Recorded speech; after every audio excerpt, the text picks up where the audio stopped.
अस्सलाम वालेकुम नाज़रीन, मैं हूं फ़हद हुसैन। हमारी special transmission all day transmission जो है वो जारी है। इस वक्त पाकिस्तान में जो है वो ये क्लियर होता जा रहा है कि वो वक्त करीब है जब हमने इंडिया के हमलों का जवाब देना है। लेकिन उससे पहले इस वक्त जो ताज़ा तरीन सूरत हाल है उसके मुताबिक अब ये क्लियर होता जा रहा है कि एक डिस इन्फॉर्मेशन कैंपेन जो है वो लॉन्च हो चुकी है।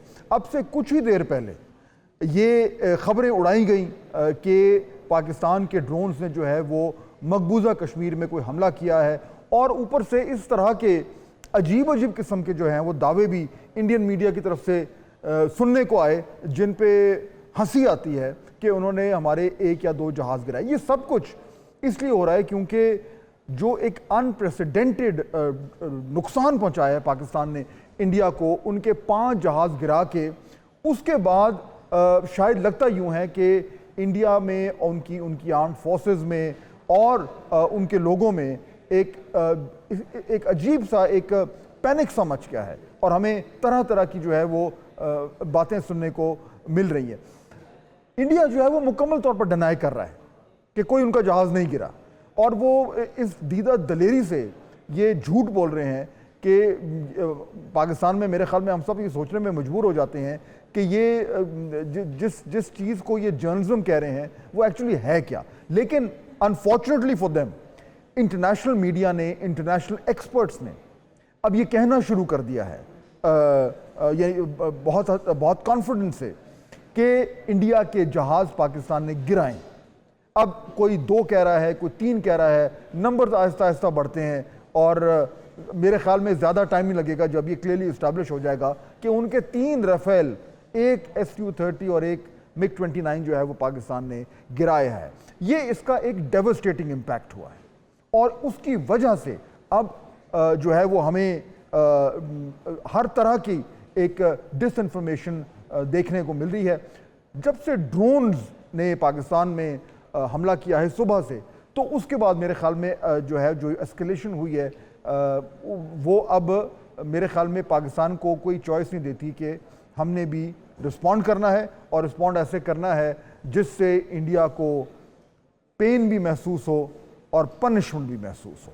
ये होना ही होना। और अब से कुछ देर पहले जो मैं आपको बता भी रहा था कि जो रिस्पॉन्स आएगा हमारी तरफ से वो सिर्फ और सिर्फ सिंबॉलिक नहीं होगा और नहीं होना चाहिए, वो सब्सटैंटिव होगा और होना भी चाहिए। और उससे न सिर्फ ये कि क्लियरली बल्कि विजिबली जो है वो जो डिटरेंस है उसको हमें रीइस्टैब्लिश करना है। इस सूरत हाल में अब मुश्किल हालात में हमारे प्लानर्स, हमारे डिसीजन मेकर्स इस टाइम क्या सोच रहे होंगे, इस पर ज़रा बात करते हैं। क्योंकि अल्टीमेटली जिस तरह मैं आपसे कुछ देर पहले कह रहा था कि अब इशू एक्चुअली सिर्फ और सिर्फ एक है, और वो ये है कि पाकिस्तान ने इंडिया को कैसा जवाब देना है। That's it, that's the only issue. और ये बात भी क्लियर हो गई है इंडिया की एस्केलेशन के बाद कि अब पाकिस्तान के पास बिल्कुल legitimate legal right of defence है, और क्योंकि हमारा केस मजबूत कर दिया है इंडिया ने, तो इसमें कोई शक नहीं कि अब दुनिया भी ये समझती है कि पाकिस्तान का इंडिया के खिलाफ जवाब देना एन उसके राइट्स के मुताबिक है। मेजर जनरल तारिक रशीद हमें ज्वाइन कर रहे हैं, मायना तजज़ियाकार हैं, डिफेंस एनालिस्ट हैं। उनसे इसी हवाले से ज़रा बात करते हैं और ये समझते हैं कि अब क्योंकि हमारा जो जवाब है वो करीब है, तो वो उसकी शक्ल क्या होगी। जी जनरल तारिक, अस्सलाम वालेकुम। वालेकुम अस्सलाम डियर फहद। अच्छा general Tariq, thank you for joining us. मैं अभी यही बात कर रहा था कि मेरे ख्याल में वो अब डिबेट तो ख़त्म हो गई है कि जी हमने करना है, जवाब नहीं कर देना, अब तो वो देना ही देना है। लेकिन आपके ख्याल में वो ये जो सारा कुछ जो अभी मैं जिक्र कर रहा था, डिसइंफॉर्मेशन हो रही है, तरह तरह की जो है वो चीज़ें, गलत बयानियाँ, झूठ जो है वो फ्लोट किया जा रहा है, ये समझ आती है बिकॉज क्लियरली इंडिया चाहता है कि जो उसके साथ हम कर गए हैं उससे थोड़ा सा डाइवर्जन हो, उससे वो लोग डिस्ट्रैक्ट हों, क्योंकि यानी ह्यूमिलिएशन तो पूरी दुनिया में उनकी बहुत ज़्यादा हुई है। और जनरल साहब फ्रेंच भी सोच रहे होंगे हमने किन को ये जहाज़ पकड़ा दिए। तो ये तमाम तर मामलात को सामने रखते हुए आपके ख्याल में अब जो हमारा जवाब है वो किस तरह का होना चाहिए? देखिए, मैं बड़ा अच्छा आपने कॉम्प्रिहेंसिव इंट्रो दिया है। और आज तो स्टेटमेंट फ्रेंच के प्रेसिडेंट जो है उसकी आ गई है कि जी हमारे रफाल गिरे हैं। हमारा मतलब है, उन्होंने इनको कहा है कि भाई खुद तो डूबे हो और हमें भी साथ डूब के लेके चले हो। हमने तो जहाज दुनिया को बेचना था और आपने वहां पे हमारे अच्छे खासे जहाज का जो है तमाशा बना दिया। एक तो ये आ गया। दूसरा, मैंने देख रहा था कि मार्टिन बेकर जिसकी इजेक्शन सीट्स होती हैं, उन्होंने भी कहा है कि हमारी 4 इजेक्शन सीट्स जो है एक्टिवेट हुई हैं वहां पे। तो 5 जहाज गिराए हैं। शायद Su-30 में पता नहीं कौन सी इजेक्शन सीट लगी थी, या शायद पायलट मर गया उनका। तो अब तो दुनिया इनको मतलब ये कह रही है, और ये पूरी दुनिया में जग हसाई का अपनी बना रहे हैं। ये देखिए, पहलगाम इंसिडेंट को आज 18वां दिन हो गया है और दुनिया इनसे पूछ रही है भाई कि वो कुछ सबूत पेश करो। आज तक सबूत पेश नहीं कर सके और झूठ पे झूठ बोले जा रहे हैं।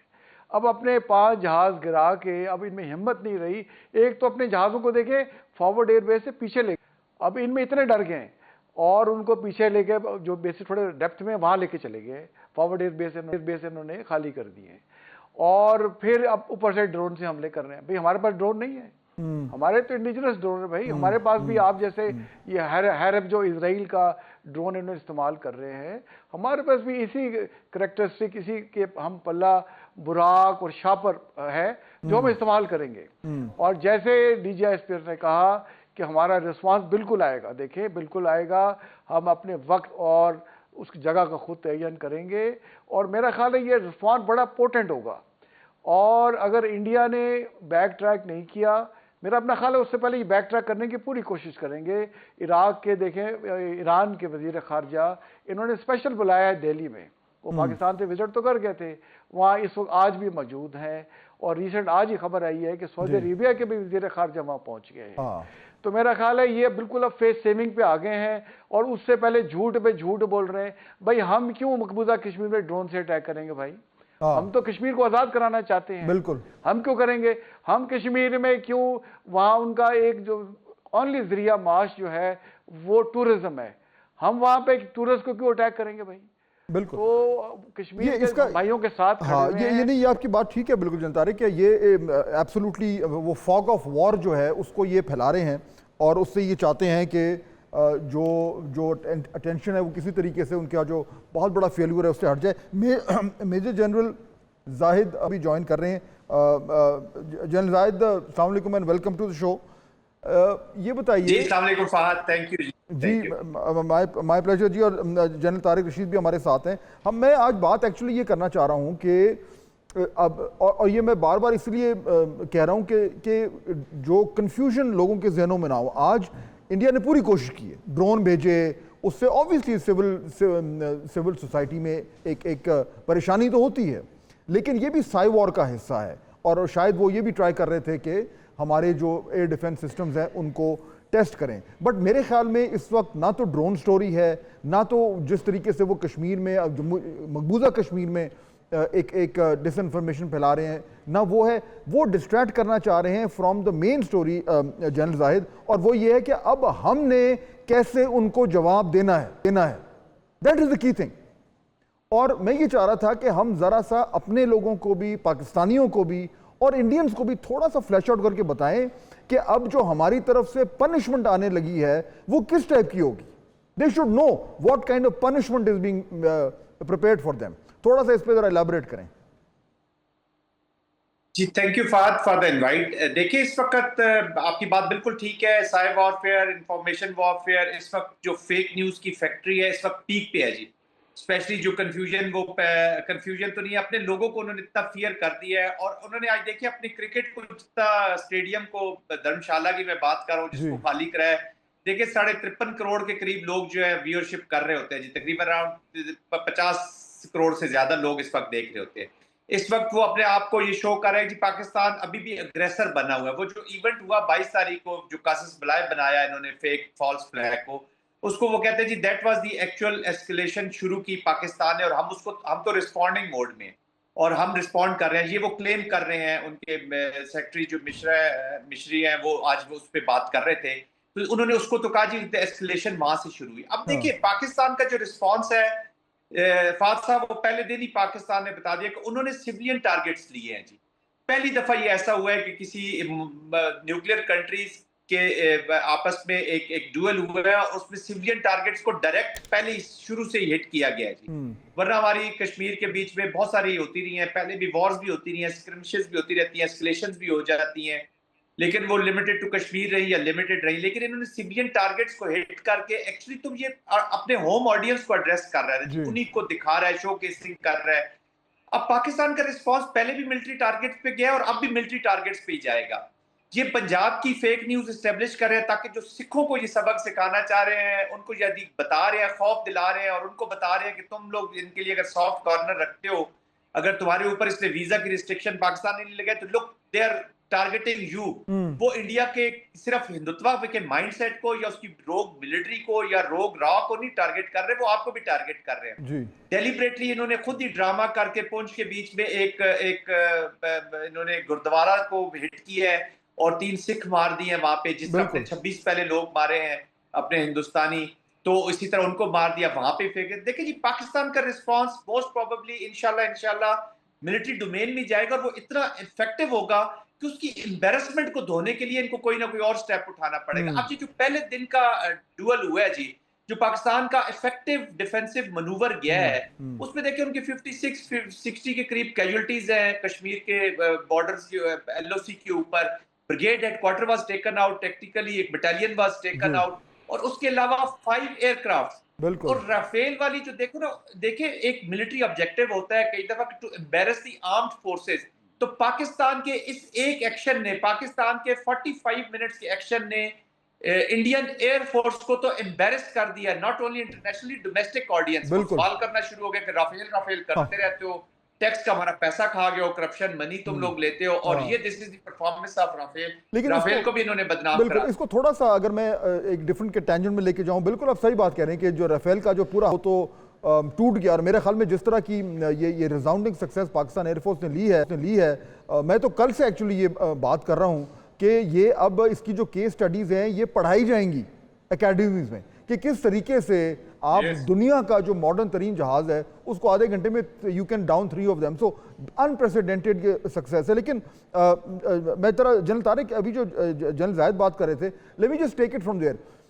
ये जो हमने अभी तक किया है, जो जहाज गिराए हैं, जो बाकी जो अभी जो जनरल जाहिद बात कर रहे हैं कि हमने LOC के अक्रॉस जो है उनकी कैजुअलिटीज़ की हैं, ये बिल्कुल की हैं, वो उसको डिनाई कर रहे हैं।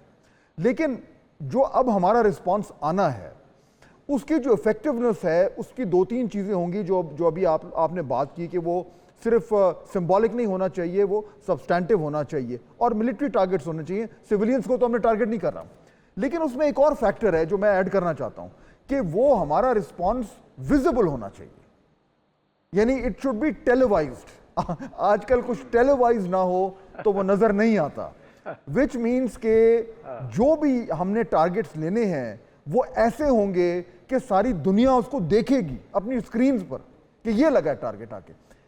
मुमकिन टारगेट्स क्या हो सकते हैं? हमने आखिरी बात में कर दूं, हमने सिविलियन टारगेट्स को ऑफ द टेबल कर दिया है, we are not going after them. पीछे लेजिटिमेट टारगेट्स हमारे लिए क्या बनते हैं which are proportional to what they have done.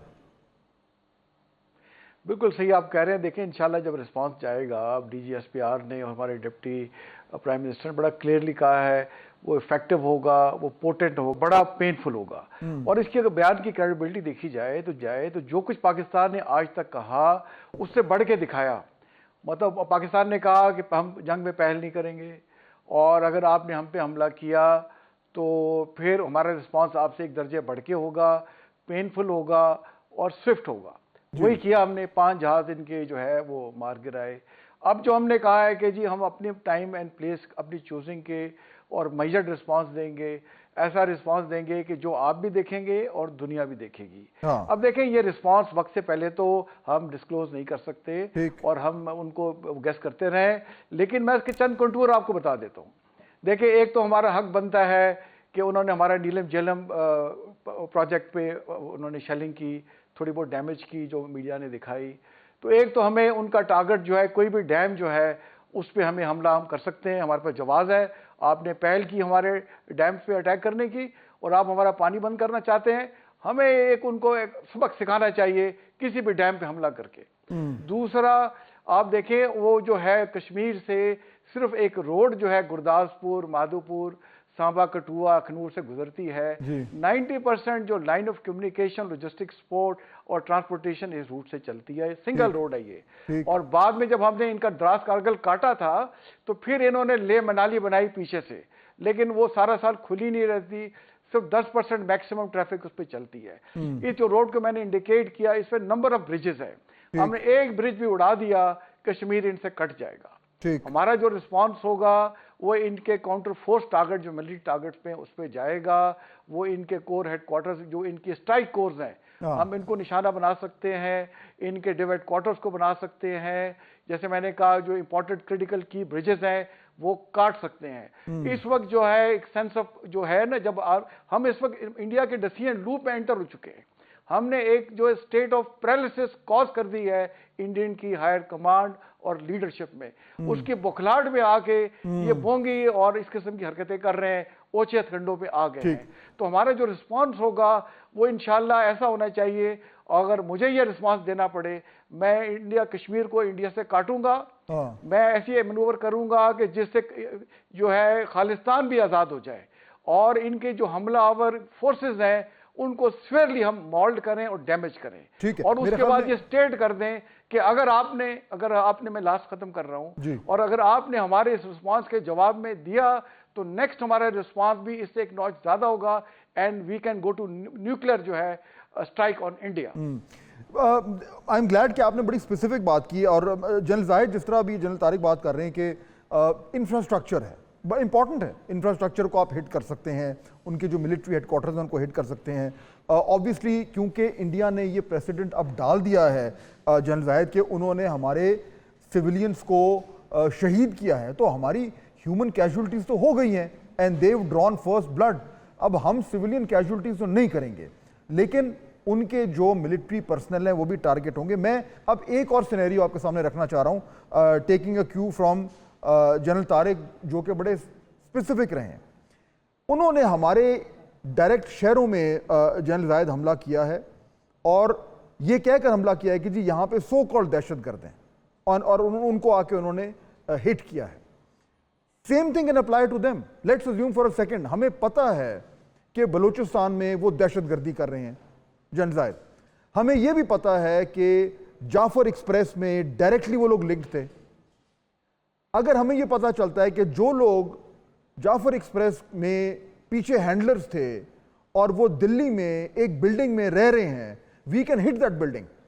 इतनी एक्यूरेसी है हमारे पास एंड टेक देम आउट।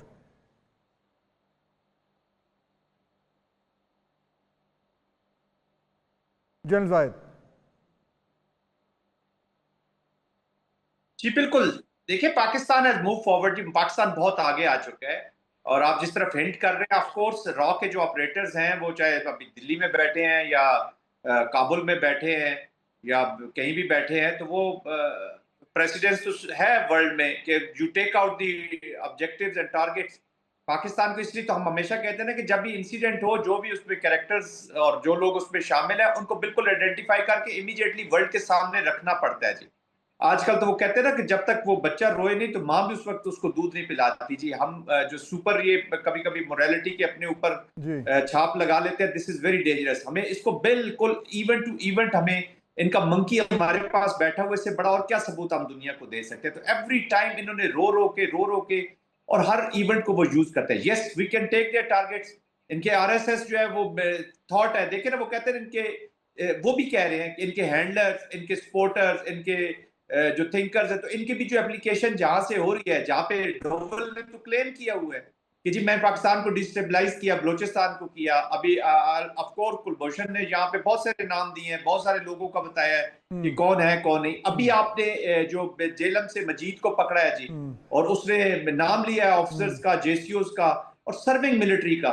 तो बिल्कुल आपकी बात ठीक है, आरएसएस की एक थिंकिंग है, वही एक्सट्रीमिस्ट थिंकिंग है, वही एक्सट्रीमिस्ट है जो पूरी दुनिया में टेररिज्म को लेके गए हैं, चाहे कनाडा हो चाहे अमेरिका हो। तो yes we can all declare. और जब हम वैसे मिलिट्री टारगेट भी जब आप लेते हैं तो उसके कोलैटरल डैमेज में सिविलियंस भी उसी में शामिल हो जाते हैं, आ जाते हैं। देखिए पाकिस्तान जो है ना जी, एक रिस्पॉन्सिबल तरीके से हमने कैलिब्रेट करना है अपने पूरे रिस्पॉन्स को। जी। मैं ये नहीं कहता कि हमारा रिस्पॉन्स बिल्कुल ही खत्म हो जाना चाहिए, रिस्पॉन्स ऑफ कोर्स जाएगा, there is no doubt in it ना, हम उस पर डिबेट करने से फजूल है कि nobody in Pakistan can think कि वो विदाउट रिस्पॉन्स हमारी मिलिट्री, हमारी पॉलिटिकल लीडरशिप, आपने यहीं पे इसीलिए तो ये सारी चीजें बनाई गई है जी।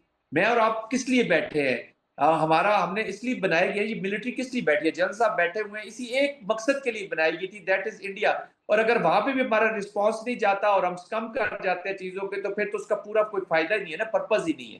तो Pakistan will take on, yes we can declare कि हम इनको ले सकते हैं। अभी तो राइट हमारे पास आ गया जी, बॉल इज आवर कोर्ट। हम चाहे उनके सिविलियन टारगेट्स लें, चाहे उनके रॉ के एलिमेंट्स लें, या वो जो टेररिज्म में लोग इन्वॉल्व हैं उनको लें, मिलिट्री टारगेट्स लें, this is now our choice. ये अब हमारी चॉइस है। अब दुनिया में कल ये नहीं कहेगी जी आपने ये क्यों किया या किसने ने ये किया। अभी वो ये जो ड्रामाबाजी आज कर रहा है ना जी, अभी ड्रोन के फेलियर के बाद जी। पहले दिन उसको अजीमत उठाना पड़ी, their air force is embarrassed, they are no more there, उनका नाम ही कोई नहीं लेता, किसी ब्रीफर में सुन ले कि हमारे एयरफोर्स ने ये किया या वो किया। झूठे वो टारगेट्स दे रहे जी, इतने शहरों को इन्होंने टारगेट कर दिया, मकबूजा कश्मीर और पंजाब, जबकि वो सिखों को और कश्मीरियों को बता रहे हैं जी आप जिनके बड़े वो सगे बन रहे हैं वो तो आपके दुश्मन है, आपको मारना चाहते हैं, हमारे साथ तो उनकी दुश्मनी नहीं, हम तो बातचीत करना चाहते हैं।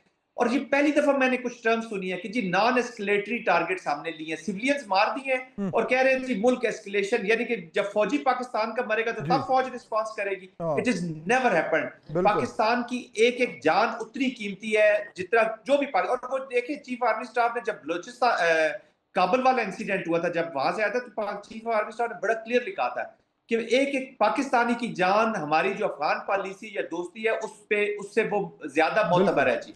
उसके लिए तो हम देखेंगे नहीं। और फिर कुछ इवेंट्स हुए भी अनफॉर्चुनेटली ऐसे जिसपे तो वो अफगानिस्तान के कॉन्टेक्स्ट में कह रहे हैं, तो आप क्या समझते हैं कि वो इंडिया के कॉन्टेक्स्ट उस पे कंप्रोमाइज कर जाएंगे हमारी army? It is never gonna happen. इससे ये भी क्लियर हो गया ना जनरल तारिक के जो अब डिस्कशन हम जो ये कर रहे हैं टारगेट्स की और हमारे रिस्पांस की, मेरी नज़र में जनरल तारिक इसलिए इम्पॉर्टेंट है क्योंकि ये हमारा जो अब एक मेंटल फोकस है वो इस तरफ आना चाहिए। अभी हम थे मुकम्मल तौर पर डिफेंसिव मोड में, और हमारे और इंडिया की तरफ से न सिर्फ ये कि उन्होंने हमला किया है, बल्कि उन्होंने बयानिया भी ये बनाया हुआ है कि जी हम जब चाहें जिधर चाहें पाकिस्तानियों को जाके और उनको पनिश करें।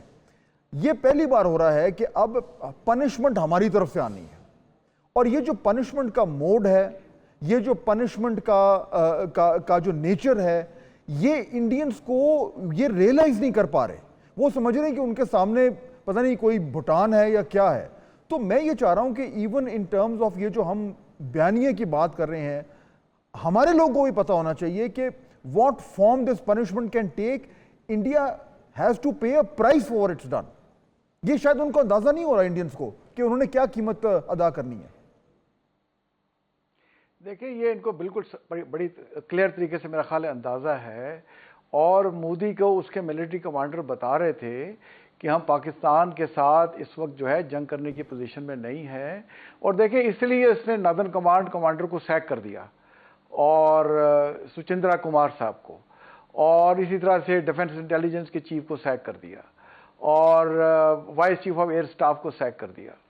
और अंदर से जो है डिसयूनिटी इंडिया के अंदर आई हुई है, और वो बड़े तेज़ व तंज से सवाल कर रहे हैं कि भाई मोदी साहब आप क्या कर रहे हैं, आपने जितना इस वक्त इंडिया को कमज़ोर और दुनिया के सामने तनहा कर दिया, इतना कभी इंडिया अंदर से कमज़ोर और इंटरनेशनली तनहा नहीं था।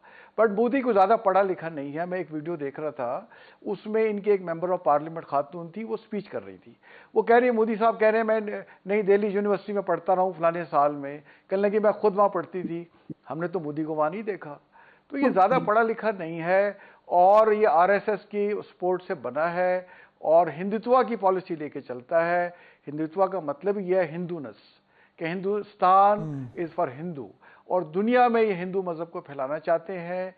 और बट इन्हें पता होना चाहिए कि पाकिस्तान की 24 करोड़ अवाम है, और मैं समझता हूँ कि हमारी चले फौज जो है वो दुनिया की बेस्ट अफवाज में शामिल होती है। बट मैं तो ये समझता हूँ कि हमारे 24 करोड़ अवाम में ये हर एक बंदा सोल्जर है, और वो मुल्क के लिए किसी हद तक भी कुर्बानी देने को तैयार है। इन्हें होश के नाखून लेने चाहिए। मैं ये उम्मीद करता हूँ कि बेटर सेंस वहाँ प्रिवेल करेगी और जो है ये होश के नाखून लेंगे, वरना ये अपने आप को भी तबाह और बर्बाद करेंगे और दुनिया को भी तबाही की तरफ ले जाएंगे। होश के तो ये नाखून जैसे आप कह रहे हैं मुश्किल है, तो हमारे देखें हमारे सामने भी अल्लाह ताला ने गॉड गिवन अपॉर्चुनिटी है। हमने इनसे ईस्ट पाकिस्तान का बदला लेना है। हमने ये सारा जो झूठ बोलते रहे कश्मीर आज़ाद करवाना है। और इंडिया तो कभी मुल्क था ही नहीं दुनिया में, वहां तो प्रिंसली स्टेट थी जब हमारा पार्टीशन हुआ। तो इंडिया कभी एग्जिस्ट ही नहीं करता था और इंडिया के वक्त आ गया है कि इससे बखरे अब हो जाएंगे और हमें करने होंगे। ओके, अच्छा जनरल जाहिद, अब थोड़ा सा अगेन मैं let's go little deeper now, और मैं आपकी जो एक्सपर्टीज़ है और आपका जो एक मिलिट्री अंडरस्टैंडिंग है, मैं उस और स्ट्रेटिजिक जो कॉन्सेप्ट्स हैं, मैं उसकी रोशनी में थोड़ा सा चाहता हूं कि आप इलैबोरेट करें। अब हमारा रिस्पांस जो हम बार बार बात कर रहे हैं कि वो एक नॉचअप होगा, +1 होगा। अब ऑब्वियसली ये notch up is a term, लेकिन उस टर्म को अगर डिफाइन करना हो फॉर डिसीजन मेकर जो ये फैसला कर रहे हैं, तो एक स्पेक्ट्रम होगा कि जी मिनिमम रिस्पांस कितना होना चाहिए, मिनिमम यूज ऑफ फोर्स कितनी होनी चाहिए और मैक्सिमम कितनी होनी चाहिए। उस स्पेक्ट्रम के दरमियान में मोस्ट लाइकली मेरे ख्याल में जो हमारे कमांडर्स हैं वो फैसला करेंगे कि स्पेक्ट्रम में रहते हुए करेंगे। उससे ऊपर जाएंगे तो वो ज़्यादा हो जाएगा, उससे नीचे जाएंगे तो इम्पैक्ट नहीं होगा। ये जो स्पेक्ट्रम होगा within which we are going to respond, इसको आप कैसे डिफाइन कर सकते हैं? अगर एक आम पाकिस्तानी समझना चाह रहा हो कि अच्छा जी हमने क्या करना है, तो what would this spectrum actually look like? जी देखिए फाज साहब, ये of course Pakistan and India are the nuclear states. एक थ्रेशोल्ड है दोनों कंट्रीज का। ऑफ कोर्स पाकिस्तान ने भी असेसमेंट की हुई होगी कि इंडिया का थ्रेशोल्ड क्या है, और इंडिया ने पाकिस्तान की असेसमेंट की हुई होगी कि उनका थ्रेशोल्ड क्या है। जो टॉप हम बात करते हैं ऊपर से अगर हम नीचे की तरफ आए, तो वो उन्होंने भी देखा होगा। स्टैंड अलोन भी कोई चीज हो सकती है कि हम ये करेंगे तो एक ही चीज के ऊपर पाकिस्तान रिएक्ट कर जाएगा। यहाँ पाकिस्तान ने ये असेस किया होगा कि जी इंडिया के साथ हम कॉन्टेक्स्ट में ये, और इट कैन बी अकोमोडेटेड कि ये जब कंडीशंस हो जाएंगी तो इसका मतलब है कि अब things are in the red zone और वो चली गई जी। अब उससे नीचे रहते हुए टीयर्ड रिस्पॉन्स जाता है जी। ये ऐसे नहीं होता कि आप एकदम ही, ऑफ कोर्स जब 2 नॉच हम आपकी बात करते हैं, जैसे उन्होंने अभी नंबर ऑफ ड्रोन्स भेजे हैं, लेट्स से कि जी अगर वो 29 गए हैं और 29 या उन्होंने मिसाइल्स जो नंबर भेजे हैं और हमारी कितनी इंपैक्ट हुआ है, हमारी कैजुअलिटीज कितनी हुई, लेट्स से कि हम कहते हैं जी 31 हुई है, तो 2 नॉच का मतलब ये भी हो सकता है कि जी हम 60-90 के करीब उनकी कैजुअलिटीज करना चाह रहे हैं। हमने उन्होंने 10-20 ड्रोन्स के 20 जगहों पे टारगेट किए, तो हम 40 जगहों पे टारगेट करेंगे। तो that is how the escalation ladder पे आप ऊपर जाते हैं जी। अब डिपेंड करता है, ये फिर एक प्रोसेस होता है जी। ये ऐसे नहीं होता कि बस हमने फैसला कर लिया जी ये हमने करना है और उस पर वो वार खत्म हो जाएगी। प्रोसेसेस होते हैं, साथ आप अपनी एग्जिट स्ट्रेटजी भी आपने रखी होती है कि यहाँ पे अगर मैंने ये अचीव कर लिया तो यहाँ पे हमें एग्जिट करना है या टर्मिनेट करना है किसी चीज को, या स्टॉप उसको कुछ देर के लिए हमने उसको पॉज देना है। तो ये साथ साथ इवॉल्व होता जाता है जी। बस 2 नॉच आप सिंपल एक लेमन लैंग्वेज में ये समझ लें कि अगर वहां से 10 मिसाइल आएंगे तो यहाँ से 20 मिसाइल जाएंगे जी। ये कंफर्म्ड है। अगर उन्होंने 20 टारगेट लिए हैं, अब देखें ना, उन्होंने जब पहली दफा एस्केलेशन हुई थी पाकिस्तान पुलवामा के बाद, तो उन्होंने 4 जगहों पे अपने वेपन फेंके थे जी, और पाकिस्तान ने फिर 6 टारगेट्स लिए हैं जी, including a senior brigade headquarter जहां पर उनकी सीनियर मिलिट्री लीडरशिप थी, और उस वक्त सिर्फ लॉक किया था। They could have taken out that. अभी भी 10 से 12 जहाज जो है वो आपने लॉक किए हुए थे, आपने 5 पे इत्तेफा किया, चले ठीक है। अभी भी पायलट्स जूनियर ऑफिसर्स हमारे वो कहते हैं जी हमारे हाथों में तो खुजली रहती है, आप लोग फिर हमें। तो देखिए दीज आर फाद साहब, किसी भी बातचीत को करने से पहले ना हमें बस बैकग्राउंड में, और आवाम को भी चाहिए, एक तो उनकी फेक न्यूज पे civilian casualties, of course you can't hit the civilians like this. इस तरह आप भी उसी लेवल पे उसी गड़े में गिरेंगे जिसपे वो ऑलरेडी गिरे हुए। दे हैव लॉस्ट दी जो एक रिस्पेक्ट, ऑनर एंड डिग्निटी किसी नेशन की या मुल्क की होती है, they have already lost it.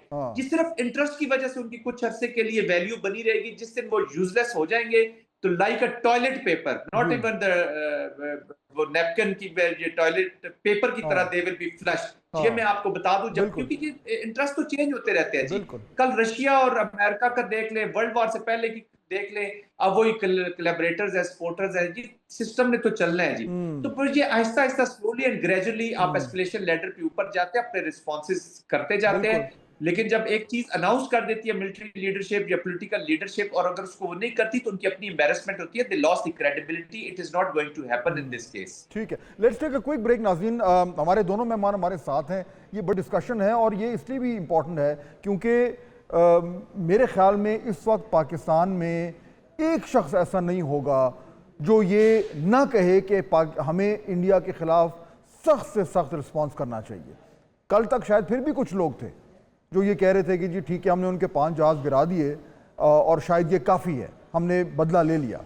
लेकिन जब आज सुबह से जो इंडिया ने ये एस्केलेशन की है ड्रोन भेजने के बाद, उसके बाद मेरे ख्याल में 110% पाकिस्तानीज ये चाहते हैं कि ज़बरदस्त किस्म का रिस्पॉन्स इंडिया को दिया जाए और उनको पेन भी दिया जाए और पनिशमेंट भी दी जाए। इस पर मज़ीद बात करेंगे ब्रेक के बाद। नाज़रीन, ब्रेक के बाद खुशामदीद। हमारी स्पेशल ट्रांसमिशन जो है वो जारी है और 2 मेहमान हमारे साथ मौजूद हैं, मेजर जनरल तारिक रशीद और मेजर जनरल जाहिद महमूद। बात हम ये कर रहे हैं कि अब हमने इंडिया को पनिश कैसे करना है, क्योंकि वक्त आ गया है कि वो पनिशमेंट जो है वो शुरू कर देनी चाहिए। लेकिन उसके साथ साथ ये भी कहना ज़रूरी है कि वो कब होगी, कैसे होगी और किसके ख़िलाफ़ होगी, वो डिसीशन हमें जो कमांडर्स हैं, जो इस हवाले से जो मिलिट्री प्लानर्स हैं, उनके ऊपर छोड़ देनी चाहिए, बिकॉज दे नो बेस्ट। लेकिन मेरे ख्याल में अब कोई गुंजाइश नहीं रह गई, ये पनिशमेंट अब आनी ही आनी है।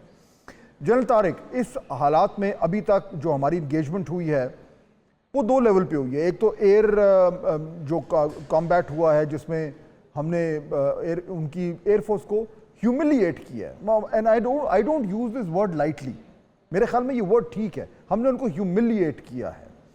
दूसरा, LOC के गिर्द जो है वो शेलिंग हो रही है, दोनों तरफ से हो रही है और दोनों तरफ से क्लेम्स आ रहे हैं। हमने तो बिल्कुल कैटेगोरिकली वीडियोस दिखा के ये प्रूव किया है कि किस तरीके से हमने उनकी पोस्टों को तबाह किया है। मैं ये जानना चाह रहा हूँ कि ये हाई अलर्ट है, I mean you can't be more alert than this, और ये 2002 में भी हुआ, उसके बाद भी हुआ।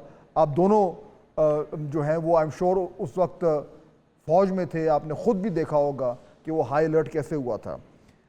हमारी जो ग्राउंड फोर्सेस हैं उनका थोड़ा सा एक्सप्लेन करें कि जब हम बिल्कुल हम अब अपने जवाब देने के लिए रेडी हैं, तो हमारी ग्राउंड फोर्सेस, उनका स्टेट ऑफ अलर्ट क्या होगा, उनकी तैयारी कैसी होगी और उनकी डिप्लॉयमेंट्स कैसी होंगी? बिल्कुल, देखें, मैं इस पे ये कहना चाहूँगा, जैसे आपने 2002 का कहा, तो 2002 में लाइन ऑफ कंट्रोल के पास कई दफ़ा ऐसे हुआ है कि हम वहाँ बैठे हुए हैं, अपनी प्लानिंग कर रहे हैं और इंडिया वहाँ शेलिंग करता रहा। मैंने खुद ये शेलिंग अपने ऊपर आते हुए हम बैठे हैं, बहुत दफ़ा देखी है।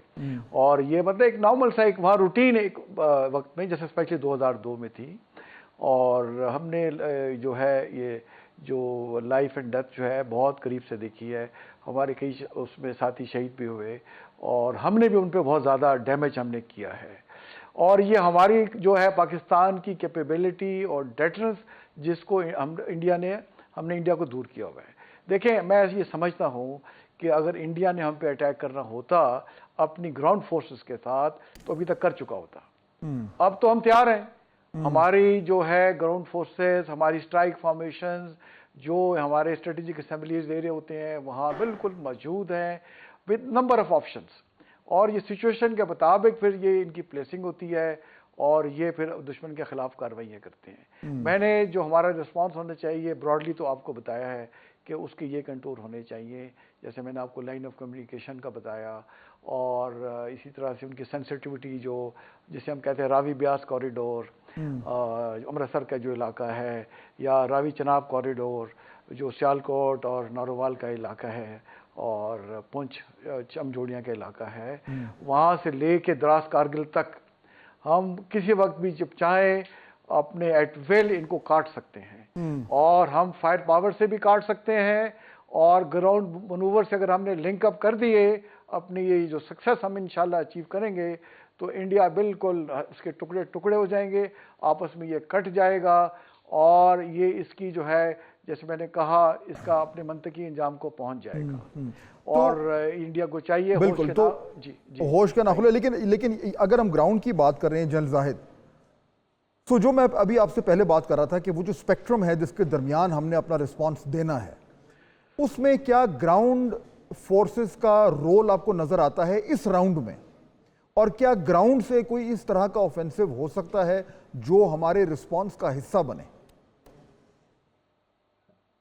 देखिए फहद, इनका पहले भी यही था कि ये जो एलओसी है और एलएसी का एरिया है, but mostly men focusing on LOC, इससे ये 1 किलोमीटर 1.2 किलोमीटर तक आने का इनका प्लान था कि यहाँ तक ये आएंगे और they will occupy those places और एक बफर क्रिएट करेंगे और अपनी लोगों को बताएंगे कि जी लोग, हमने ये जो रूट्स हैं, सो कॉल्ड रूट्स, और वो सो कॉल्ड टेररिस्ट कि जो पाकिस्तान से, उनको हमने ब्लॉक कर दिया, वो अब हमारे कंट्रोल के अंदर है। और अंदर आप देख लें कि चीजें जो है वो बेहतर हो गई है कश्मीर में, वो क्योंकि ये खुद ही करवाना है ना उन्होंने, वो टेररिस्ट तो ऑलरेडी वहीं बैठे हुए हैं, तो उसको वो रोक देंगे और कहेंगे जी हमने ऑक्युपाई कर लिया है और ये सबक सिखा दिया। इंटरनेशनल कम्युनिटी के सामने भी रोएंगे, जी देखें हम तो यही कहते थे, अभी आपने हमारा मसला हल नहीं किया, आपने इस मुल्क को समझाया नहीं है, आप इसको अपना दोस्त तो कहते थे लेकिन ये तो दुश्मन है पीस का, तो हमने खुद ही कर लिया है।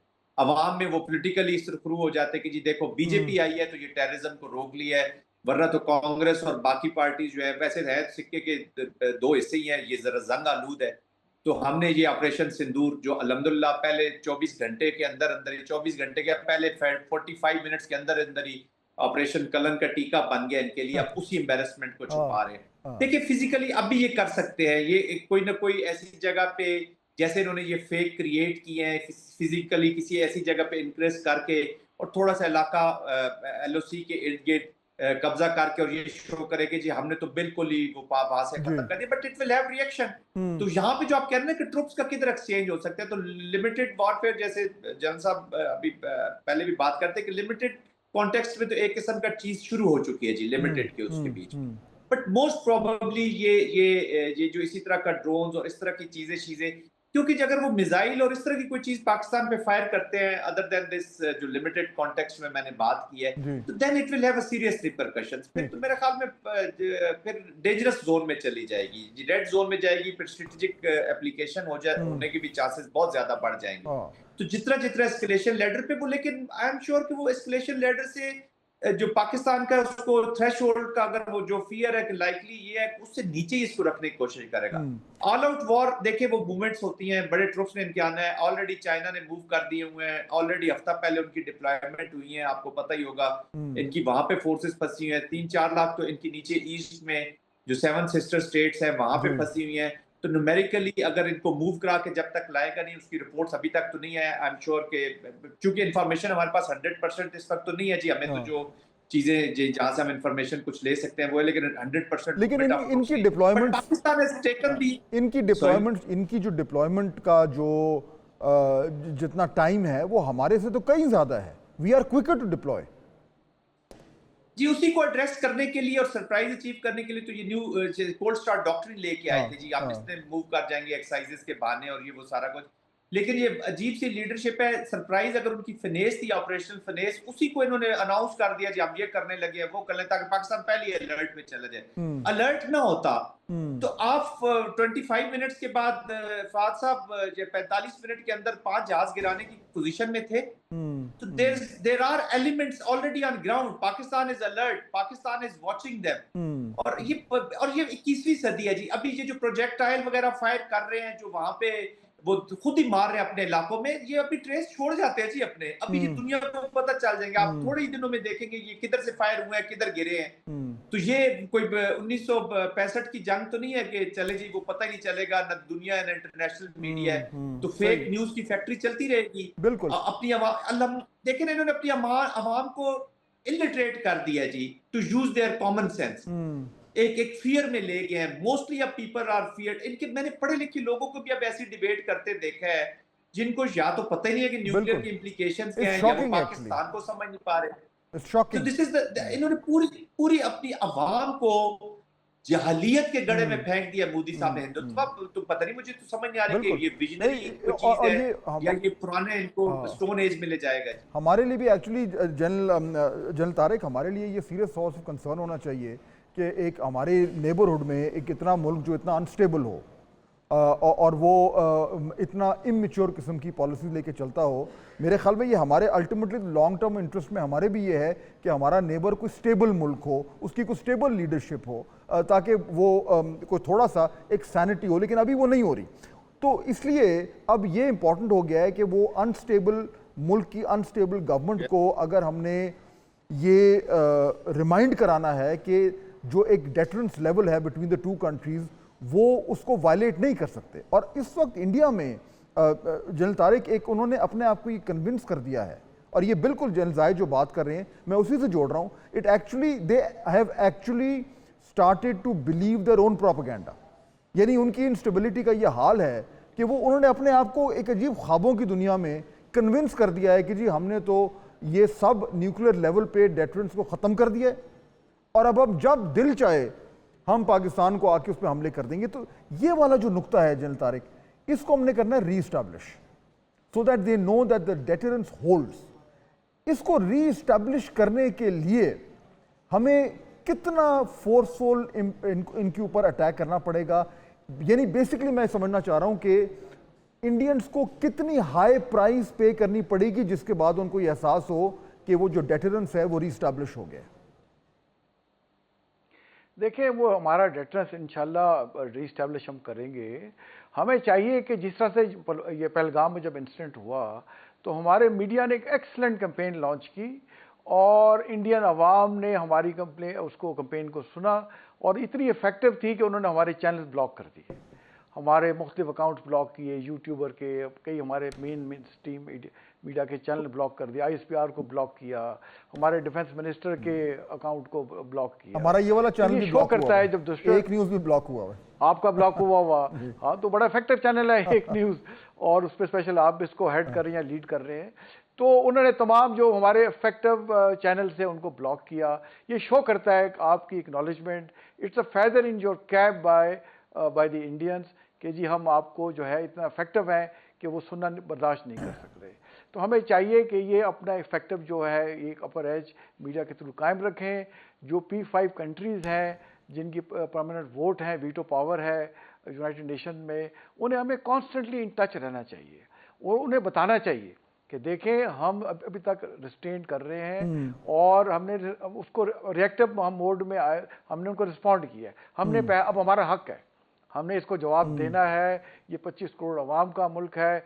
अगर मोदी को फेस चेंजिंग चाहिए तो हमें क्या चाहिए? हमने अपने अवाम को जवाब नहीं देना, और हमने किस दिन के लिए सारे हथियार और तैयारी की हुई है, इसी दिन के लिए की है। जैसे DGSPR ने कहा ना कि हमारे लिए तो शहादत, हमारा जो फौजी है उसके लिए तो महराज है, ये अल्टीमेट उसका ऑब्जेक्टिव ये होता है कि अल्लाह शहादत की मौत नसीब कर दे। और जितना आप मौत से खौफ खाते हैं उतना हम शहादत को लोग तमन्ना कर रहे होते हैं। ये आप और हमारे में फ़र्क है।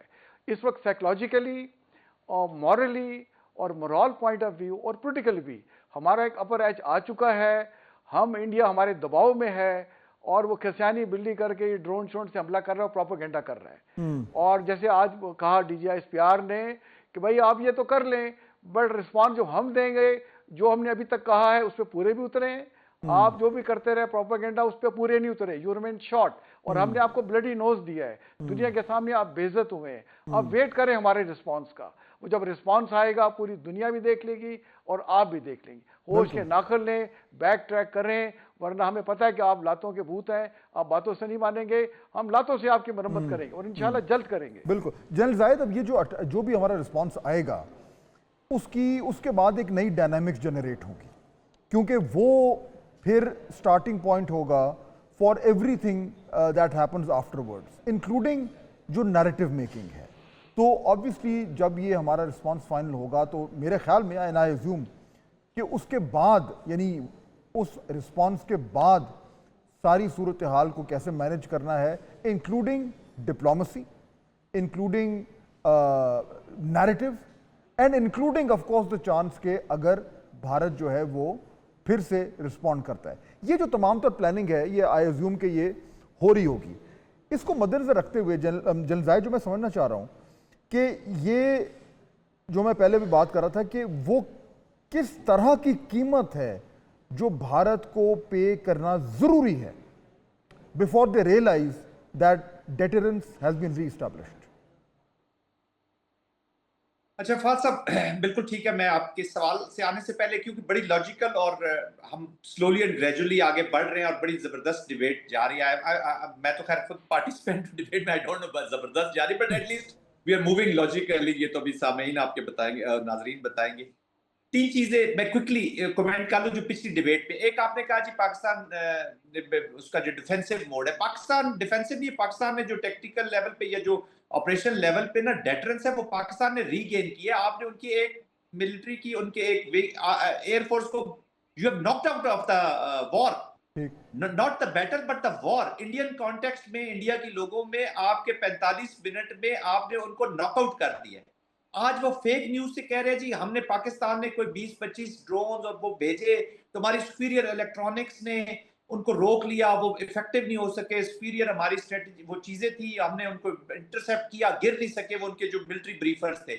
ओ भाई खुदा का खौफ करो, जो मेन चीज तुम्हारे राफेल को मारने गई है उसको तो तुम रोक नहीं सके। वेयर वाज योर सुपीरियर वो थिंग्स? और ये 20 चीजें जो ड्रोन है, जो लेस इफेक्टिव है, जो न होने के बराबर कार्रवाई है, उसको आपने रोक लिया है। तो वो एक तो deterrence is back with Pakistan. Pulwama में ये हमने रीगेन करनी थी, कर ली। फिर एग्जिट विंडो आई है, एग्जिट हो गया उसके बीच में से। देखिए कॉन्टिन्यूसली एग्जिट चलती रहती है।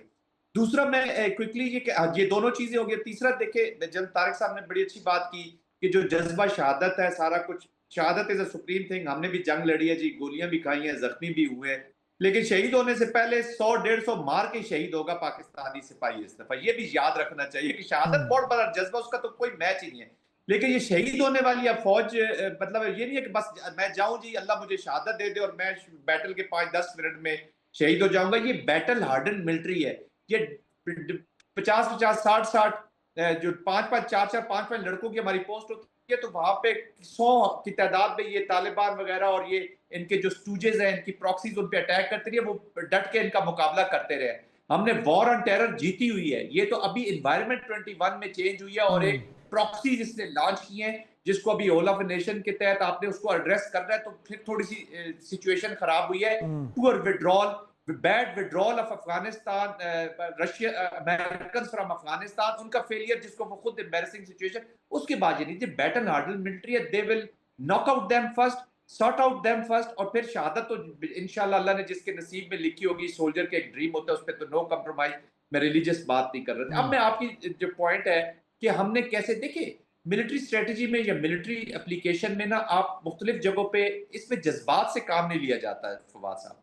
You have to hit at the right time. और आप देखते हैं कि एनिमी का कॉस्ट बेनिफिट एनालिसिस आप वो करता है कि मुझे इस कितना उसको नुकसान हुआ है, कहाँ पे हुआ है। ये through out but smartly, deliberately smartly अपनी एक एग्जिट साथ चला देते हैं जी पहले इवेंट से ही।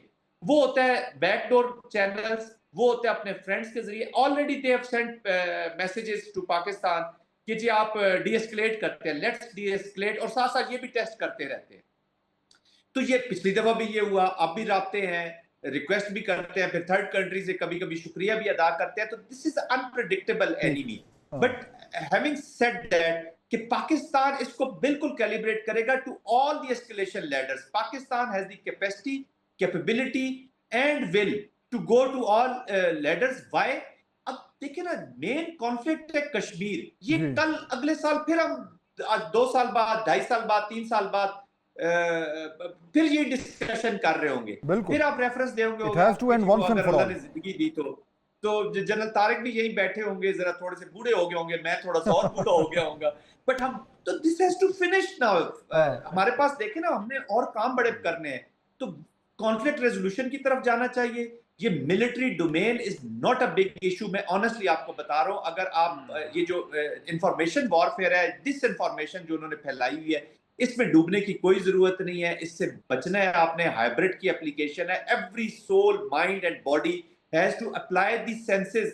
सबने अपने सेंसेस में रहना है हमारे लोगों ने, कि अगर ड्रोन वेस्टेज में गिर रहा है या यहाँ पे गिर रहा है तो उसका मकसद क्या है? वो पैनिक फैलाना चाहता है, हरासमेंट फैलाना चाहता है। They want to embarrass Pakistan army कि यार ये आपका डिफेंस ही नहीं कर सकते, किधर है आपका एयर डिफेंस और किधर है आपकी ये चीजें, ये टेक्निकल चीजें है। फिर वॉर की कॉस्ट होती है ना, जो नेशन कहती है कि हम कुर्बानी देने को तैयार हैं, नारे मार रहे हैं, गाने गा रहे हैं, तो फिर कुर्बानी यही नाम है कि आपने उस वॉरफेयर को कंप्लीटली एब्जॉर्ब करना है जी, उसके इफेक्ट्स होंगे। मेरा अपना my son is a lieutenant, he is on the border, तो मैं रेडी हूं ना एक जनरल, मतलब उसका बाप होके कि जी मैं बेटा दे दिया उसका, मैं उसको बुला लूं वापस कि जी किधर है रिस्पांस और ये वो। तो everybody has to contribute. Nations, इसलिए तो कहते हैं ना वॉर इज नेशंस की अमानत है जी, नेशंस कौमें लड़ती हैं, तो यही सही। कौमें हैं। अभी कौम बनने का वक्त है। ये पेटी पॉलिटिक्स, सोशल मीडिया कि ये वो चीजें कि पॉलिटिक्स से यहाँ मिला रहा है, I don't want to do commentary on that, this is very unfortunate. और बिल्कुल गवर्नमेंट ठीक को भी चाहिए कि कोहेजन क्रिएट कर सकते हैं, जनरेट कर सकते हैं, ये साइड पे रखे अभी छोटी छोटी चीजों को, ये जो आपके है। जी जी। चीजें हो रही हैं, हाँ इसमें पॉलिटिक्स पे कोई भी ना जाए। ठीक। Let's rise ourselves and prove ourselves to the world कि yes, Pakistanis are a nation, Pakistan is a state, a responsible state which has the ability to protect ठीक, its sovereignty. बिल्कुल। बहुत शुक्रिया, well said general Tariq Rashid और general Zahid Mahmood, आपने हमें join किया। नाज़रीन, आखिर में सिर्फ मैं यही कहूँगा कि ये वो डिफाइनिंग मोमेंट आ रहा है जब पाकिस्तान दिखाएगा भारत को, दुनिया को, कि वो क्या कर सकता है। मुश्किल वक्त है सबके लिए इसमें, और ख़ास तौर पे क्योंकि ये डिजिटल ईरा है, तो इसमें जो डिसइंफॉर्मेशन है वो बहुत ज़्यादा, उसका एक अनसेटलिंग इफेक्ट हो सकता है। तो हम सब की जिम्मेदारी बनती है कि अपने आप को डिसइंफॉर्मेशन से थोड़ा सा शील करके रखें और ट्रस्ट करें कि जो अब हमने जवाब देना है वो वैसा ही आएगा जैसा अब इंडिया जो है वो डिज़र्व करता है। तो मुलाकात होगी नेक्स्ट वीक। अल्लाह हाफ़िज़।